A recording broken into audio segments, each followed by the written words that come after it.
From now on, Holy Father, not my will, but your will be done.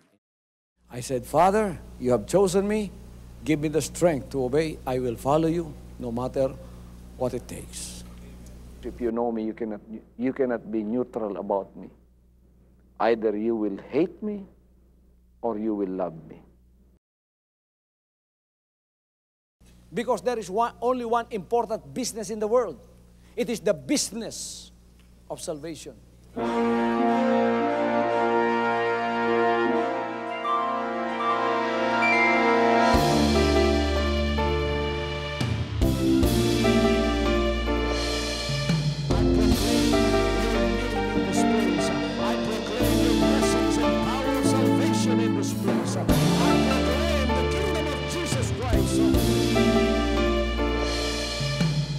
As I am concerned, and as far as the work of God is concerned, we have reached the end. Last September 13, 2003. When you find God, you find His love. Because God is love. Ganon ang pag-ibig ng Panginoon. Walang katapusan na yan ay bumabalik-balik sa atin. If you want to receive, you have to give. Receive it by faith and say, Lord, I will touch up. Because the game plan of God was to save us from seeing through the power of love. He has completed His salvation works in the Spirit. After April 13th, the door is open for everyone to come. The salvation works of the Father is now completed in me. Salvation is here.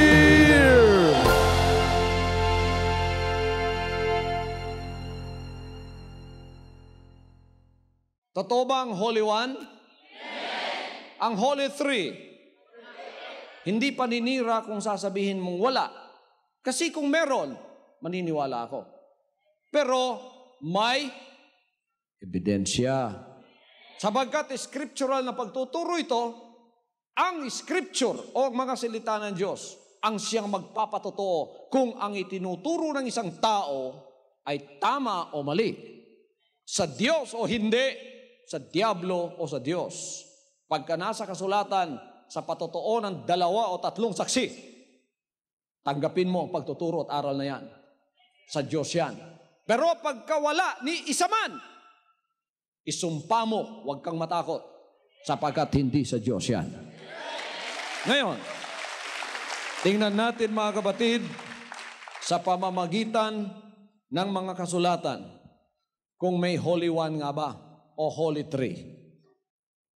Palapit nga natin yung blackboard dito, Brother June. So, isipin ninyo parang nasa korte tayo. I am the lawyer or the proponent of the issue about one God. Meron akong kalaban. Ang kalaban ko hindi tao, si Satanas. Sabi niya, totoo daw ang Holy Three. Ikaw kibuloy, kulto ka. Kasi tinuturo mo ang mali. Kami ang tama dahil kami ang nasa Biblia. Ngayon, tingnan natin sa pagsusuri ng mga banal na kasulatan at kayo ang tumulong sa akin. At tulungan naman ninyo yung iba na ang turo ay sinasabi lang na sa Diyos kung alam ninyong tama yung sa kanila. Okay? Ngayon, mga kapatid, i-divide natin sa 2 na pagtuturo. At tingnan natin kung saang ebidensya natin makikita ang mga salita ng Diyos. Ako, tinuturo ko, Holy One. Yung iba, ewan ko kung saan galing sila, Holy Three.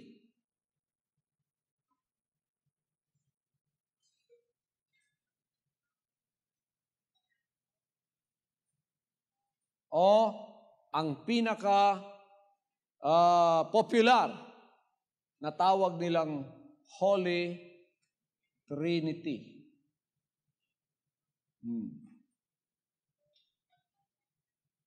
Ito ay isang aral, ito ay aral din. Itong tinuturo ko sapagkat itong nasa banal na kasulatan, pero ito hindi ko nakita. Pero hanapan natin ang ebidensya sa pamamagitan ng Word of God. Sapagkat sinabi ng banal na kasulatan, by the testimony of 2 or 3 witnesses shall every word be established. Tingnan natin kung sino ang mga propetang umaayon sa akin at sino ang mga apostoles na umaayon sa akin. Sapagkat tayo yung pastor nagtuturo ng one God. Nagtuturo ako ng Holy One. Sino ang kakampi ko na magwi-witness sa akin sa korte ng public opinion? Ang korte, ang buong bayan. Nanonood sila ngayon. Tingnan natin mga kapatid kung sino ang witness ko na umaayon sa akin. Sa umagang ito, 33 ang aking pong mga scriptures na magpapatotoo na ang Holy One ay totoo. Okay, pasimulan natin basahin. Susulat ko number 1. Apostol muna ang gusto kong magpatotoo sa akin. Nakikinig ba kayo? Si Apostol Marcos. Sa Marcos 1:24, narinig niyang sinabi ito. Basahin natin. Na nagsasabi, anong pakialam namin sa iyo, Jesus? Ikaw na Nazareno. Naparito ka ba upang kami puksain? Nakikilala kita kung sino ka, ang banal ng Diyos. Luke 4:34. 2 Kings 19:22. Holy One of Israel. Okay. Psalm 71:22. To you I will sing with the harp, O Holy One of Israel. Psalm 78:41. Psalm 78:41. Yes, again and again they tempted God and limited the Holy One of Israel. Psalms 89:18. For our shield belongs to the Lord, and our King to the Holy One of Israel. Isaiah 1:4. They have forsaken the Lord. They have provoked to anger the Holy One of Israel. Isaiah 5:24. Because they have rejected the law of the Lord of hosts and despised the word of the Holy One of Israel. Hallelujah. Isaiah 10:20. And it shall come to pass in that day that the remnant of Israel and such as have escaped of the house of Jacob will never again depend on him who defeated them, but will depend on the Lord, the Holy One of Israel. Isaiah chapter 12 verse 6. Cry out and shout, O inhabitant of Zion, for great is the Holy One of Israel. Isaiah 17:7, in that day a man will look to his Maker, and his eyes will have respect for the Holy One of Israel. Isaiah 29:19, the humble also shall increase their joy in the Lord, and the poor among men shall rejoice in the Holy One of Israel. Isaiah chapter 30 verse 11, get out of the way and turn aside from the path, cause the Holy One of Israel to cease before us. Isaiah 30 verse 12. Therefore thou sayest, the Holy One of Israel. Isaiah 30:15, for thus says the Lord God, the Holy One of Israel. Isaiah 31 verse 1, woe to those who go down to Egypt for help and rely on horses, who trust in chariots because they are many, and in horsemen because they are very strong, but who do not look to the Holy One of Israel.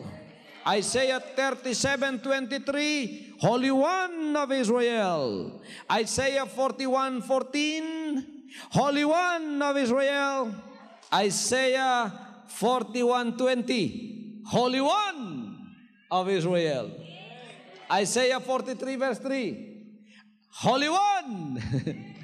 Isaiah 43:14, Holy One. Isaiah 45:11, Holy One. Isaiah 47:4, Holy One. Isaiah 48:17, Holy One. Isaiah 49:7, Holy One. Isaiah 54:5, Holy One. Isaiah 55 verse 5, Holy One. Isaiah 60 verse 9, Holy One. Isaiah 60 verse 14, Holy One. Jeremiah 50:29, Holy One. Jeremiah 51:5, Holy One. Bilangin natin ilan yan. Ilang Holy One ang naririyan? 1, si Mark sabi niya 1, Luke 2, 3, 4, 5, 6, 7, 8, 9, 10, 11, 12, 13, 14, 15, 16, 17, 18, 19, 20, 21, 22, 23, 24, 25, 26, 27, 28, 29, 30, 31, 32, 33.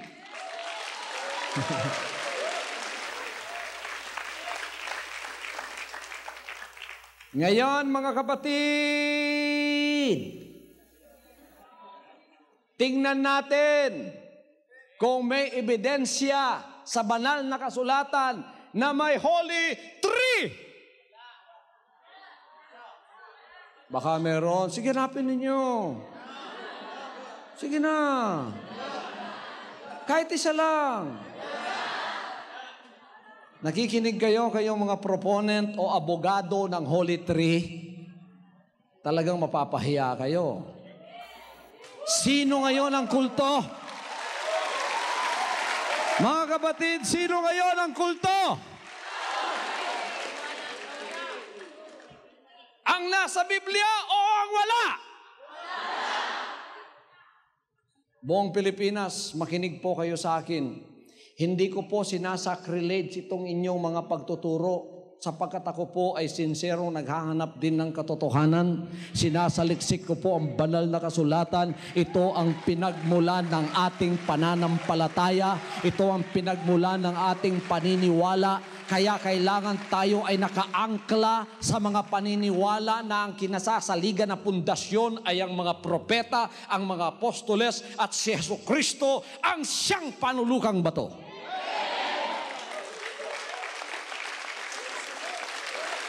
Ngayon, kung talagang walang nakikita sa inyo rito, kayo namang nasa telebisyon, padalhan ninyo ako ng sulat at pakitaan ninyo ako kahit isa man na nagsasabing may Holy Three.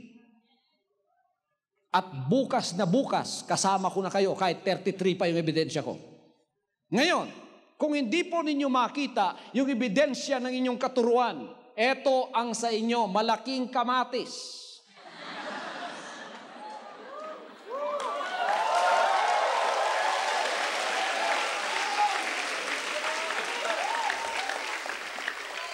Pagkatapos, gusto ninyong ako'y sumampalataya dito. Gusto ninyong ako ay mangaral nito na wala naman sa Biblia yan.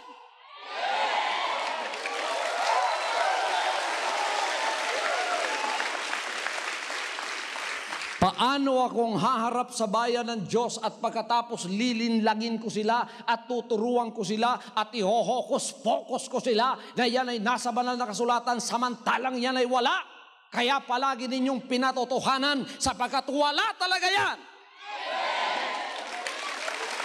Pangalawa, paano akong tatayo sa judgment? Paano kung tatayo sa judgment pagkatapos pinangaral ko ang mali? Napakarami nang naniwala sa akin sapagkat sila ay naniwala sa sinabi ko at nagpapakilala ko alagad ng Diyos. Nilinlang ko sila. Pagdating sa hukuman ng Diyos, kasama ko sila at ituturo nila ako na siyang dahilan ng kanilang conversion pagkatapos zero pala ang aming paniniwala. Kayong mga pastor na naniniwala sa wala, makatatayo kaya kayo sa harap ng mga membro ninyo ngayon at pagkatapos sasabing si Kibuloy ay kulto? Hindi na, tapos na yung panlilinlang ninyo. Tapos na yon. Tapos na ang mga maling aral. Tapos na ang mga bulaang aral.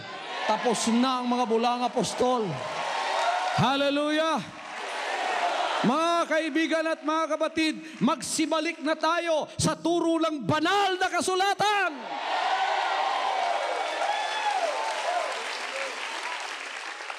Meron pa akong gustong isang liwanagin dito. Naituturo na ito daw ay oneness teachings. Hindi po oneness teachings yan. Biro ninyo mga propeta, ginagawa ninyong oneness. Yung oneness, relihiyon yan at denominasyon. Sekta. Ngayon, marami akong kaibigan sa oneness kasi ako galing din dyan eh. Mga mababait at mga matatapat yung mga taga-oneness. Ang hindi lang nila makayanan, yung iwan ng kanilang denominasyon. Ngayon, ito ang maliwanag dyan. Teachings ito ng mga prophets and the apostles and Jesus Christ. Itong Holy One, teaching nila ito. Inadapt lang ng oneness. Huwag ninyong baligtarin. Na oneness ito, inadapt ng mga apostoles at ni Jesus Christ. Mali yun. Teachings ito ni Jesus Christ, teachings ito ng mga propeta at apostoles, inadapt lang ng oneness. Ay, ibig sabihin, hindi oneness ang may-ari niyan. Ang mga propeta, apostoles at si Jesus Christ ang may-ari, nandito ako para ibalik sa kanila. Hindi lang natin ibabalik sa kanila, kundi tayo ay magpapasakop na rin sa kanilang mga aral at turo. Hindi na po relihiyon at denominasyon yan. Kung gusto nyo magpasakop, pumasok sa kaharian ng ating Panginoon. Woo! So wala talaga? Zero? Final answer?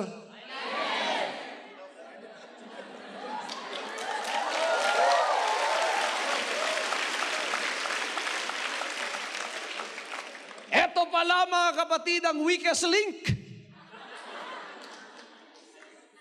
Goodbye.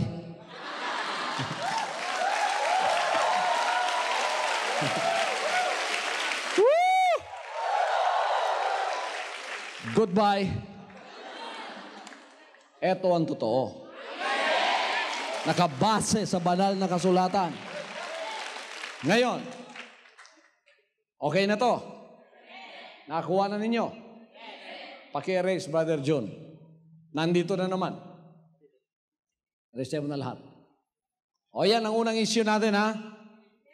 Pangalawang issue. Pangalawang issue. Second issue sa Korte ng Langit.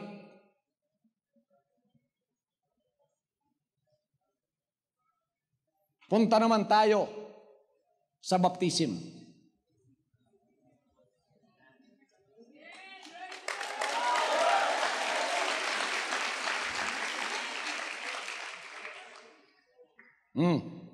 Binabautismo natin dito, tinuturo in the name of the Lord Jesus Christ. Go ye, therefore, and teach all nations, baptizing them in the name. Ngayon, sinunod ba nila ang utos? Ang apostoles ang unang inutusan, sila ang unang sumunod. Paano nila sinunod? Yan ang sasaliksikin natin.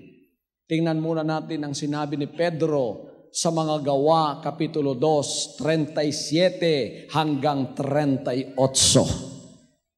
Now when they heard this, they were pricked in their heart, and said unto Peter and to the rest of the apostles, Men and brethren, what shall we do? Then Peter said unto them, Repent and be baptized every one of you Yon. in the name of Jesus Christ for the remissions of sins, and you shall receive the gift of the Holy Ghost. Okay. Eto, lumitaw na yung pagtuturo at pagsusunod ni Pedro. Sinabi niya, mangagsisi kayo at mangagpabautismo sa pangalan. Singular. Konektado ba yon sa Matthew 28:19? In the name, singular. In the name, singular. At lumitaw ang name na singular. In the name of Jesus Christ. So lumitaw na yung pangalan. Lagyan mo ng number 1, witness, na ginamit ang pangalan. Sapagkat sinunod, ginamit ang pangalan. Number 1. Okay. Isa na yan. Ito ang turo ko. Nababautismo tayo sa pangalan. Apostolic doctrine ba ito? Ito ba ay pagsusunod ng mga apostoles? Mali ba tayo pagka binabautismo natin ang pangalan ni Jesus Christ? Pinatotohanan ba tayo ng banal na kasulatan? Pinatotohanan. Isang witness na yan. Pangalawang witness. Acts chapter 10, verse 46 to 48. For they heard them speak with tongues and magnify God. Then answered Peter, Can any man forbid water that they should not be baptized, which have received the Holy Ghost? Nandun na naman. Nag-utos na naman siyang magbautismo. Sapagkat inutusan siya ni Jesus Christ sa Matthew 28:19. Eto, sinusunod ni Pedro. Sinabi niya, sinong makapagpipigil sa tubig na hindi mabautismuhan? Patuloy, Master Cookie. And he commanded them to be baptized in the name of the Lord. Then prayed they him to tarry certain days. And he commanded them to be baptized in the name of the Lord Jesus Christ. Sa Tagalog, sapagkat nangarinig nilang nangagsasalita ang mga ito ng mga wika at nangagpupuri sa Diyos. Nang magkagayoy sumagot si Pedro, mangyari bagang hadlangan ang sino man ang tubig upang huwag mga bautisman itong mga nagsitanggap ng Espiritu Santo na gaya naman natin? At inutusan niya sila na magsipagbautismo sa pangalan ni Jesucristo. Nang magkagayoy, kanilang ipinamamanhik sa kaniya na matirang mga ilang. Pangalawa, inutusan silang magpabautismo sa pangalan ni Jesucristo.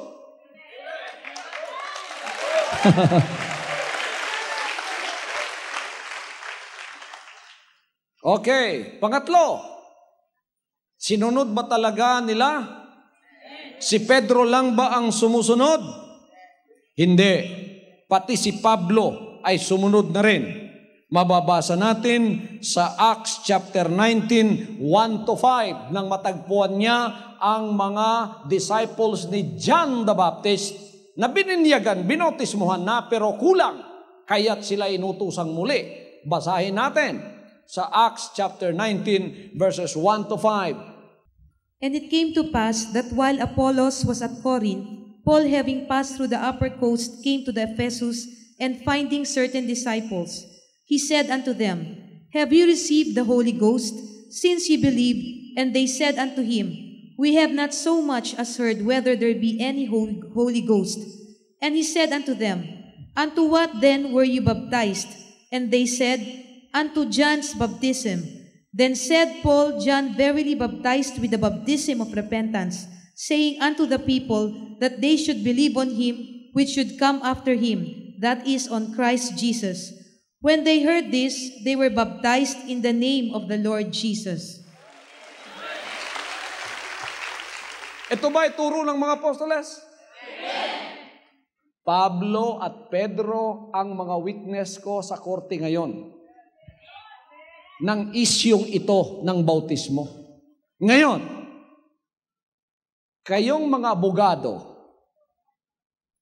ng titulo, huwag naman ninyo akong akusahan na hindi ako naniniwala sa Father, Son, and Holy Spirit. Mali kayo riyan. Ang pinag-uusapan natin dito kung ang ibabautismo ba pangalan o titulo. Naunawaan ba ninyo ang mga banal na kasulatan o hindi? Kayo naman ang maghanap at sulatan ninyo ako kung merong isa, bukas, magbabautismo na rin ako, gagamitin ng titulo, Father, Son, and Holy Spirit. Wala? Wala ba mga kapatid talaga? Final answer?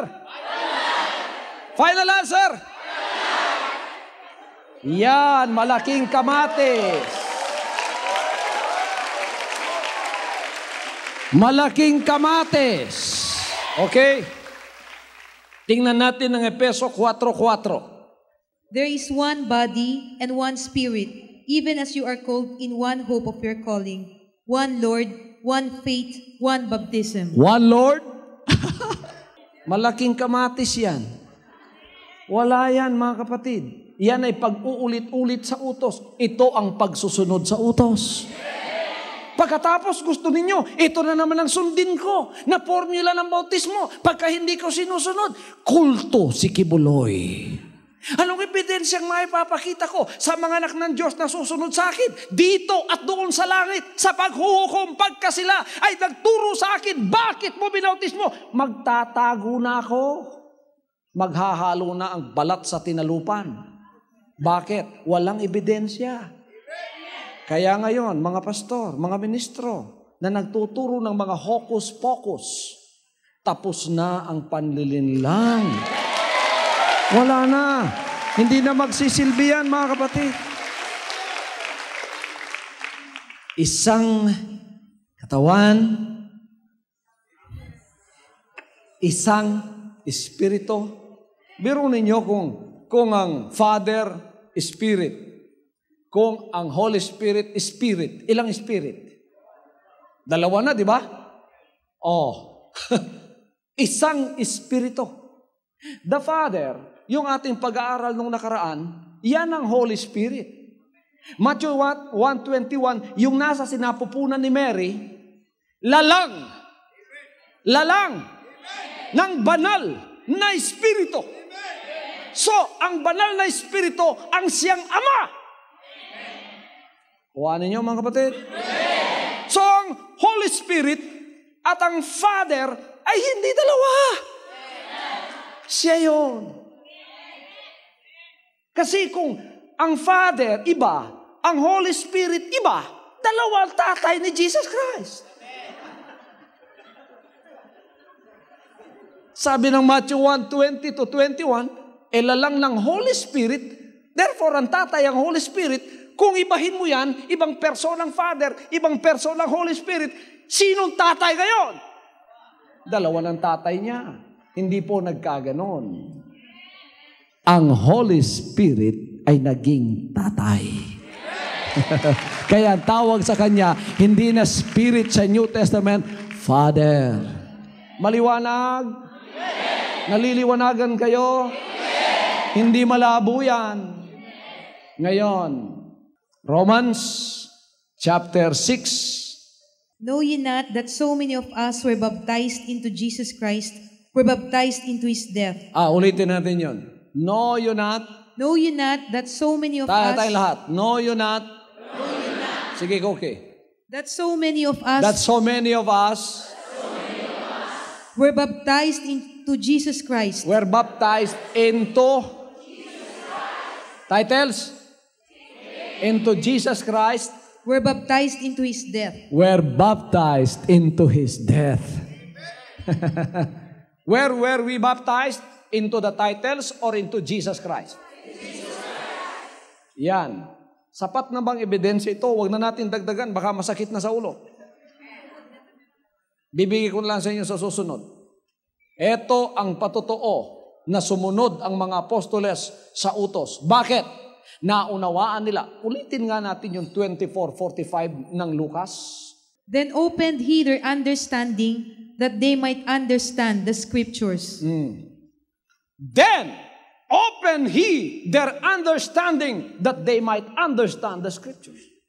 Binuksan ang kanilang pag-iisip na maunawaan nila ang banal na kasulatan.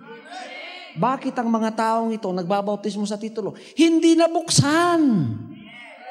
Bakit sila nagbautismo sa pangalan? Nabuksan!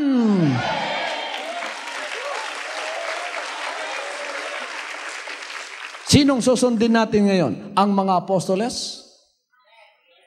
O ang wala? Ang mga apostoles. Itong lahat ng pagtuturong walang basihanan sa Word of God, itakwil. Huwag kayong matakot kahit man anghel o apostol sa langit mangaral ng ibang magandang balita. Iba na sa kanyang ipinangaral sa mga apostoles na totoo, itakwil. Kahit nasasabihin niyang, ako ang apostol, ako ang propeta. Wala yan. Kahit anghel ka pa.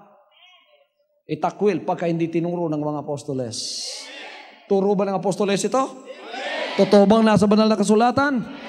Kaya kayo nabaptize sa titles, invalid. That is another gospel. That is another preaching. That is another one. It is not found in the Word of God. Kaya itakwil yan at bumalik kayo sa katotohanan. Panahon lang kayo ay magparibaptize. Tatanungin ko kayo, oneness ba ito? Kaninong teaching ito? Sa mga apostoles. Kay Jesus Christ. Diyan ba tayo nakatayo? Ephesians 2:20. Nakatayo tayo sa foundation ng mga apostles, mga prophets, Jesus Christ ang chief cornerstone. Hindi teaching ng oneness yan. Inadapt lang ng oneness yan. Pero ang oneness hindi ang may-ari niyan. Sekta rin ang oneness. Si Jesus Christ walang sekta. Apostoles walang sekta. Propeta walang sekta. Pastor Kibuloy walang sekta.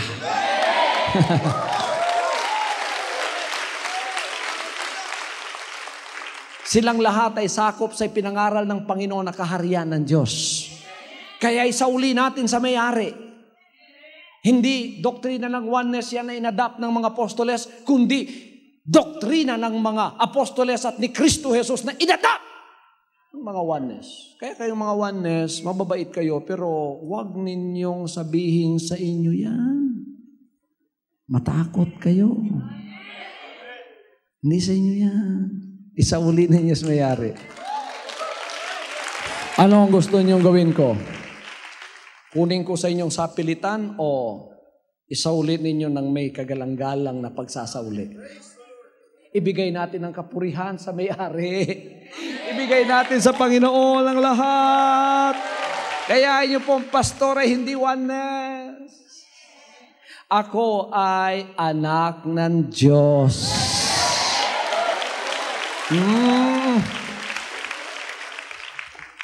Don't call me a oneness. I am a child of God. I am a son of God. Maraming oneness, wala sa langit. Amen. May doktrina nga sila, pero ang mga bunga ng Espiritu naman ay wala sa kanila. Oh, mga oneness, ang tataas ng mga dila. Chismis is my business. Binautismo nga kayo, pero wala naman kayo sa bunga ng Espiritu. Kaya, huwag niyo tawagin oneness. Maraming oneness hindi papasok sa langit. Amen. Sino papasok sa langit? Mga anak ng Diyos. Kaya ang itawag ninyo sa akin, anak ng Diyos. Bunga ng Espiritu. Yan. So wala talaga. Kayong nanonood sa programang ito, sulatan ninyo ako kung meron kayo nakitang binautismo ng mga apostoles o propeta sa titulo. At maniniwala ako, huwag kayong matakot. Ako'y nananaliksik ng katotohanan. Pero sasabihin ko sa inyo, ngayon pa, pagka dyan kayo, mali kayo. Lumipat kayo sa tama. Okay. Okay nito. Alisin natin mga kapatid. Ang pangatlong issue.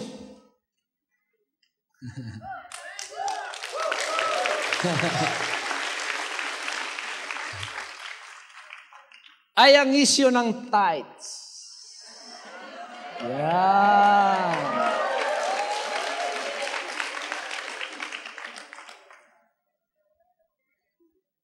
Sino makapagbasa ng Malakias 3:8 hanggang 10? Will a man rob God? Yet ye have robbed me. But ye say, wherein have we robbed thee? In tithes and offering. You are cursed with a curse, for ye have robbed me, even this whole nation. Bring ye all the tithes into the storehouse, that there may be meat in mine house. And prove me now herewith, saith the Lord of hosts, if I will not open you the windows of heaven, and pour you out a blessing, that there shall not be room enough to receive it. Sabi ng Malakias 3:8 hanggang 10, na mangagbigay tayo ng ating ikapo at subukin natin ang Panginoon. Sabi ng iba, ang utos na ito ay para lang sa mga Hudyo. Hindi daw para sa atin. Tingnan natin mga kapatid kung ito ba ay expired na at hindi na ba talaga para sa atin. Ang Panginoong Jesucristo, Panginoon siya ng lumang tipan o bagong tipan? Bagong tipan. Siya ang dumating dito at ibinigay sa atin ang bagong tipan. Tingnan natin ang sinabi niya sa Mateo Kapitulo 5, versikulo 17. Think not that I am come to destroy the law or the prophets. I am not come to destroy, but to fulfill. Sa Tagalog, Huwag ninyong isiping ako'y naparito upang sirain ang kautusan o ang mga propeta. huwag ninyong isiping ako'y naparito upang sirain ang mga kautusan. Sinabi nila na ang tithing ay sakop daw ng kautusan. Hindi ako naparito upang sirain. Anong sinabi niya? Ako'y naparito hindi upang sirain, kundi upang ganapin. Hindi ako naparito upang sirain, kundi upang ganapin.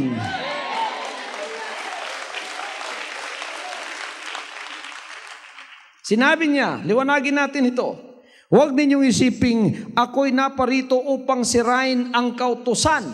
Kautusan. Kung halimbawa sinasabi mong ang tithes ay kautusan, pagkatapos sinabi niya, hindi ako naparito upang sirain ang mga kautusan o ang mga propeta. Si Malakias ba isa sa mga propeta? Amen. Pumunta ba rito ang Panginoon upang sirain niya ang sinabi ni Malakias? Pumunta ba rito upang sirain ang kautusan? Kung ang halimbawa sa isip mo ang tithes ay kautusan, pumunta ba ang Panginoon dito upang sirain ang kautusan? At sirain ang mga propeta? Anong sinabi niya? Siya'y pumunta rito upang ganapin. Sa Ingles, anong sinasabi? Think not that I am come to destroy the law. If tithing is under the law, Jesus Christ did not come to destroy it. Or the prophets, and if you think that Malachi is a prophet and he wrote Malachi 3:10, then this is all under what the Lord has said. Think not that I am come to destroy the law or the prophets. I am not come to destroy, but to fulfill. Sinungaling bang Panginoon? Nung dumating siya rito, sinabi ba niya wala ng tithes? Sinabi ba niya na hindi na dapat ganapin yan? Sinabi niya, anong sinabi niya? Hindi ako punta rito para sirain ang mga kautusan o ang propeta. Pumunta ako rito upang ganapin. Verse 18, anong sinabi niya? Sapagkat sa katotohanang sinasabi ko sa inyo, hanggang sa mga wala ang langit at ang lupa, isang tuldok o isang kudlit sa anumang paraan ay hindi mawawala sa kautusan hanggang sa maganap ang lahat ng mga bagay. Tingnan ninyo, eto aral at turo ni Jesus Christ. Sino ngayon ang susundin natin? Si Jesus Christ ba igagayahin natin? Paano natin gagayahin ang ating Panginoon? Sa pamamagitan ng pagsusunod, sa pamamagitan ng pagganap. Ngayon, ipagpatuloy natin sa verse 19. Kaya't ang sino mang sumuway sa isa sa kaliit-liitang mga utos na ito, kahit sino man ang sumuway sa kaliit-liitang utos na ito, na bago pa lang niyang sinabing kautusan at propeta, at ituro ang gayon sa mga tao, ay tatawaging kaliit-liitan sa kaharian ng langit. Tatawaging kulelat, kaliit-liitan sa kaharian ng langit. Eto, marami nagtuturo ngayon, wala na raw tithes. At hindi na raw dapat sundin. Makinig ka. Tama nga, hindi dapat ibigay ang tithes sa mga bulaan . Hindi, walang epekto yon. Kahit nagbibigay kayo ng tithes, pagka binibigay nyo sa maling aral, maling turo, maling mga ministro, hindi po magkakaroon ng epekto yung Malakay 3:10 sa inyo. Dapat ilagay ninyo sa tama. Ilagay ninyo sa kaharian ng Diyos. Sino man ang sumuway at magturo na wag nang sundin, ganun din ang gawin, suwayin, ang kaliit-litan sa mga utos na ito, ay aaring pinakakulelat sa kaharian ng langit. Palakpakan natin ang buhay na Diyos. Hallelujah, hallelujah. Meron bang lilipas dito? Walang lilipas dito. Ipagpatuloy mo. Datapwat ang sinumang gumanap at ituro.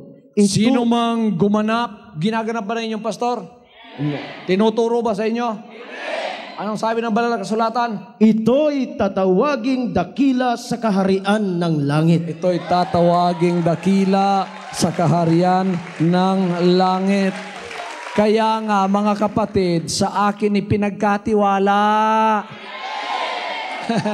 ang kaharian ng langit. Hindi sinasabing aariing malaki sa kaharian ng denominasyon o ng simbahan o ng relihiyon. Hindi. Tingnan naman natin ngayon ang Mateo Kapitulo 23, versikulo 23. Sa aba ninyo, mga eskriba at mga parisiyo, mga mapagpaimbabaw, sapagkat nangagbibigay kayo ng mga sa ikapo ng yerbabuena at ng anis at ng kumino, at inyong pinababayaan di ginagawa ang lalong mahahalagang bagay ng kautusan, na dili iba't ang katarungan at ang pagkahabag at ang pananampalataya. Datapwat, dapat sana ninyong gawin ang mga ito at huwag pabayaang di gawin yaong iba. Unawain nating maigiyan, mga kapatid. Sabi niya, sa aba ninyo, mga eskriba, mga pariseo, mga mapagpaimbabaw, sapagkat nagagbigay kayo ng ikapo ng yerbabuena, ng anis at ng kumino, na inyong pinababayaang di ginagawa ang lalong mahahalagang bagay ng kautusan, na dilit iba ang katarungan at ang pagkahabag at ang pananampalataya. Sinabi niya dito, datapwat, dapat sana ninyong gawin ang mga ito. Gawin ang mga ito. Ano yon? Yung pagbibigay ng tithes. Tama yun, sabi niya. Gawin ninyo nga ang mga ito. At huwag pabayaang di gawin yung iba. Ano yon? Katarungan, pagkahabag, at pananampalataya. Sabi niya, kung nagbibigay kayo ng tithes, tama yun! O inyong kalilimutan ang katarungan, ang pagkahabag at ang grasya. Inayunan ba ng Panginoon ng tithes? Inayunan niya ang tithes? Inayunan niya? Makinig kayo mga kapatid. Lahat na nagbibigay ng tithes dito, taas ang kamay. Tama ba itong ginagawa natin? Okay. Ang tumatanggap noon ng tithes ang Levitical priesthood under the Aaronic priesthood. Sa Aaronic priesthood, nung dumating ang Panginoon, pinalitan ang priesthood. Ang ipinalit na priesthood ay ang Melchizedek type of priesthood. Melchizedek type of priesthood is forever. Hindi napapalitan. Ang issue dito, tumanggap ba ng tithes si Melchizedek? Pagka tumanggap ng tithes si Melchizedek, ang ibig sabihin, ang tithes ay hindi pinawi o hindi inalis. Ito ay nagpapatuloy sapagkat ang priesthood ni Jesus Christ ay under the order of the priesthood of Melchizedek. Kaya siya ang high priest ngayon under the order of Melchizedek. Tingnan natin ang sinabi ng Banal na Kasulatan. Sapagkat itong si Melchizedek, hari ng Salem, saserdote ng kataas-taasang Diyos, na siyang sumalubong kay Abraham sa pagbabalik na galing sa paglipol sa mga hari, at siya'y pinagpala niya na siya namang binahiganan ni Abraham ng 10 bahagi ng lahat na kung sasay unay-una, hari ng katwiran, saka hari naman ng Salem, saka bitbagay, hari ng kapayapaan. Walang ama, walang ina, walang tandaan ng lahi, walang pasimula ng mga araw, katapusan ng buhay man, datapwat naging katulad ng anak ng Diyos, nananatiling saserdote magpakailanman. Naunawaan ba ninyo pagkasaserdote ni Melchizedek? Walang katapusan, hindi nagbabago. Nagbigay ba ng tithes si Abraham sa kanya? Saan napapa-under ang priesthood ni Jesus Christ? Under the priesthood of Melchizedek. At nilay-nilayin nga ninyo kung gaano ang kadakilaan ng taong ito na binigyan ni Abraham na patriarka ng 10 bahagi ng pinakamagaling na samsam. Tingnan ninyo mga kapatid. Ang ating Panginoon under sa priesthood ni Melchizedek. Si Abraham nagbigay kay Melchizedek ng tithes. Si Abraham hindi under the law. Sapagkat sa Genesis pa siya. 500 years pa bago dumating ang law, si Abraham ay nagbibigay na ng tithes. Kaya ang tithes hindi nagpasimula sa kautusan o sa law of Moses. Hindi nagpasimula. Kaya hindi matatapos sa law of Moses. Sapagkat ito nagpasimula sa pananampalataya, hindi matatapos sa kautusan ni Moses, hindi ito nagpasimula dyan. Inadapt lang ni Moses. At nang inalis ng kautusan ni Moses, ang tithes ay nagpapatuloy dahil nang inalis ang priesthood. Nang inalis ang priesthood ni Aaron, kasama ng mga Levita na tumatanggap ng tithes, obvious dito na hindi inalis ang tithes sapagkat hindi yan nagpasimula sa batas o sa law of Moses. Tingnan natin, katotohanan sa mga anak ni Levi nagsitanggap ng katungkulang sacerdote ay merong utos na kumuha ng 10 bahagi. Sa bayan ayon sa kautusan sa makatwid ay sa kanilang mga kapatid, bagamat ang mga ito ay nagsilabas sa balakang ni Abraham. Ngunit yaong ang tala ng lahi ay hindi binibilang sa kanila na kumuha ng 10 bahagi kay Abraham at pinagpala yaong may mga pangako. Datapwat walang anumang pagtatalo. Ang mababa ay pinagpala ng mataas. At dito'y ang mga taong may kamatayan. Pakinggan ninyo ito. At dito'y ang mga taong may kamatayan ay tumatanggap ng 10 bahagi. Dito. Ang may taong may kamatayan, tayo, tumatanggap ng 10 bahagi. Datapwat doon. Lahat tayo magsabing, doon ay ang isa na pinatutunayang nabubuhay. So pagbigay ninyo ng tithes, tinatanggap dito ng mga taong may kamatayan, ng inyong pastor, kayo mga ministro. Pero doon pala, tinatanggap noong napatunayang buhay magpakailanman. Sino tumatanggap? Si Jesus Christ. Hallelujah! Tingnan ninyo mga kapatid at sa mga kapatid bagay sa pamamagitan ni Abraham, pati si Levi. Si Levi, ang tribe na inutusang kumuha ng 10 bahagi sapagkat wala pa siya noon. Nasa balakang pa siya ni Abraham. Kasi si Levi galing kay Abraham. So nandito pa siya sa loins ni Abraham, yung sperm. Nandito pa kay Abraham kasi lahi ni Abraham yun eh. So nung tumanggap si Melchizedek ng tithes kay Abraham, pati na rin si Levi, nagbibigay na rin pala ng tithes. Sabi ng Hebrews chapter 7. Kaya mas dakila ang pagkasaserdote ni Melchizedek na tumatanggap ng tithes kay Abraham na hindi nagpasimula sa kautusan ni Moses, kundi nagpasimula sa pananampalataya. At hanggang ngayon, yan ay nagpapatuloy. Sapagat tayo ay under na rin sa priesthood ng ating Panginoon, sa priesthood, sa order ni Melchizedek. Hanggang dyan lang muna tayo. 1, 2, 3, 4. Nagsasaad na hanggang ngayon epektibo ang tithes. Plus, huwag ninyong kalilimutan yan. Plus, huwag ninyong kalilimutan ang Galatians 1, 8 to 9. Ngayon, pumunta naman tayo dito. Sa wala ng tithes, meron bang isang apostol, propeta, o si Jesus Christ na nagpahiwatig man lang at sinabing, wala ng tithes, huwag na kayong magbigay? Meron bang isa? Sinabing, huwag na, wala ng tithes?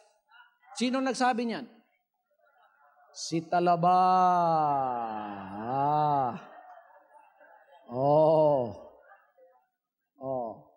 Si Talaba.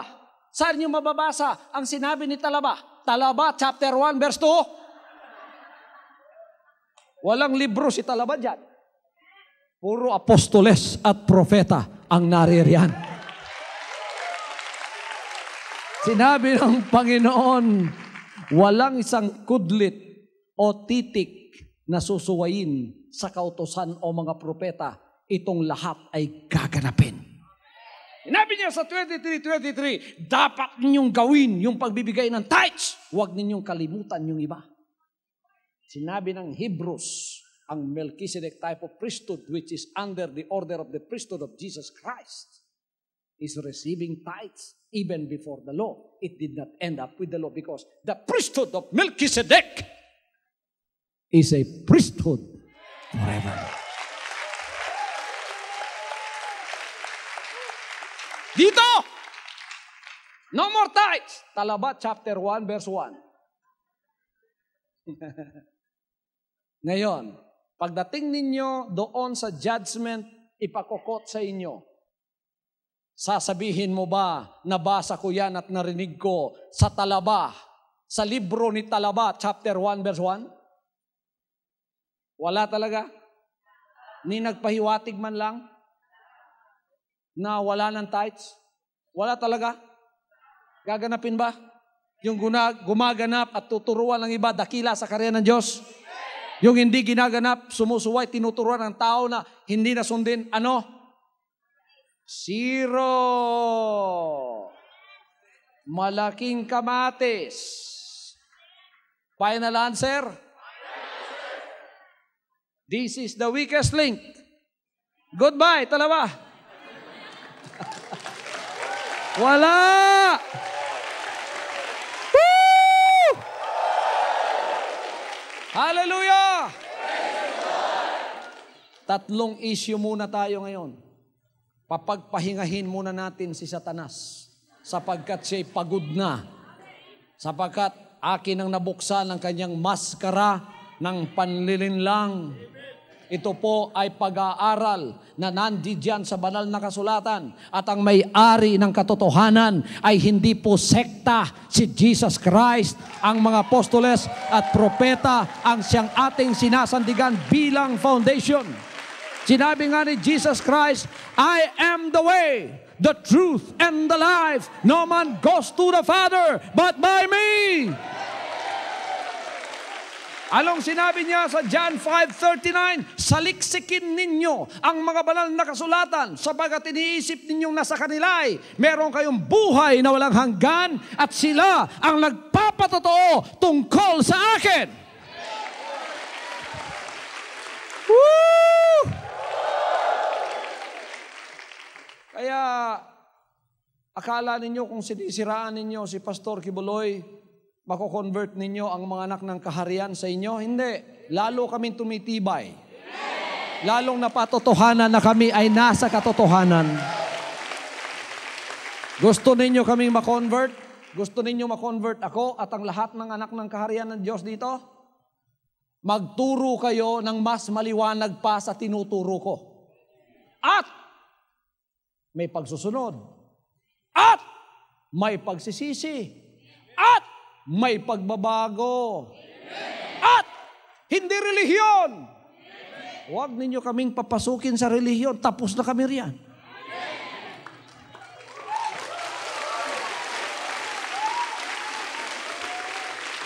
Huwag ninyo kaming papasukin ng denominasyon. Tapos na kami riyan. Kaya kung may tuturo kayong mas higit pa na papasukin namin kaysa kaharian ng Diyos, ilahad ninyo sapagkat pakikinggan namin kayo. Pero kung tuturuan ninyo kami, na ituturo ninyo, papasok kami sa iglesia ninyo, sa inyo na lang yan. Sapagkat may mga nakita kaming mas higit pa. Wala nang hihigit pa sa kaharian ng Diyos.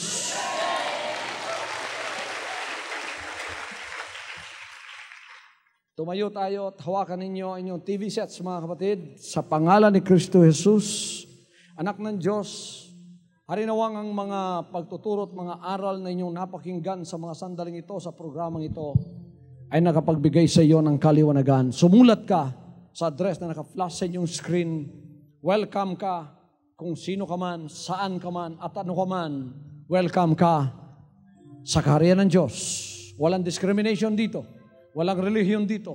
Walang rasang kinikilala rito. Walang mayaman at walang dukha rito. Ang lahat ay kailangan ng Panginoon. Yung may mga kaluluwa na ibig maligtas at ibig pumasok sa kaharian ng Diyos. Come, you are welcome in the house of God, in the kingdom of God.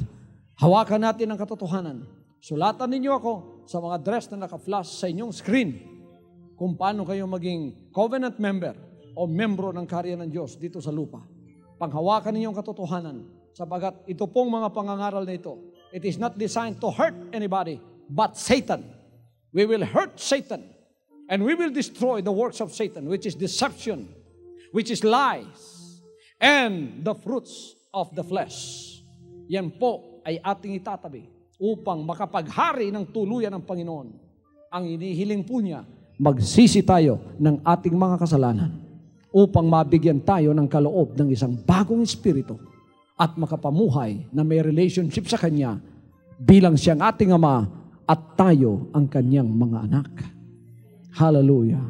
Hawakan yung TV set, ako'y dadalangin para sa inyong miracle and healing time. Ama, pagpalain mo ang lahat ng mga anak mo na nakikinig at nanonood ng programang ito at ang mga pag-aaral na ito, tumimo sa kanilang puso, pagkahawakan nila upang ito ay mapananganan sa katotohanan na walang iba na makapagliligtas sa amin kundi ang kaliwanagan ng katotohanan. Papasukin po ninyo sila sa iyong kaharian, turuan sila ng pagsisisi, at kung may karamdaman sila sa sandaling ito, gagaling ang inyong mga karamdaman. Mangyayari sa iyong spiritual revolution, financial revolution.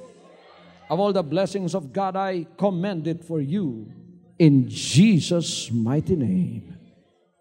Amen. From now on, Holy Father, not my will, but your will be done.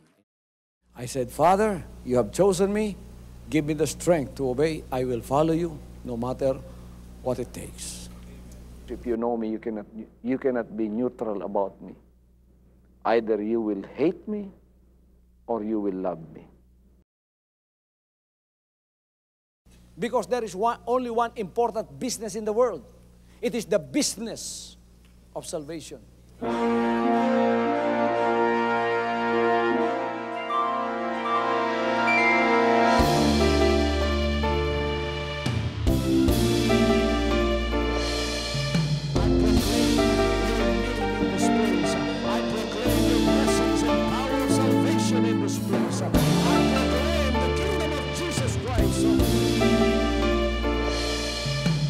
As far as I am concerned, and as far as the work of God is concerned, we have reached the end. Last September 13, 2003. When you find God, you find His love. Because God is love. Ganon ang pag-ibig ng Panginoon. Walang katapusan na yan ay bumabalik-balik sa atin. If you want to receive, you have to give. Receive it by faith and say, Lord, I will touch your power. Because the game plan of God was to save us from seeing through the power of love. He has completed.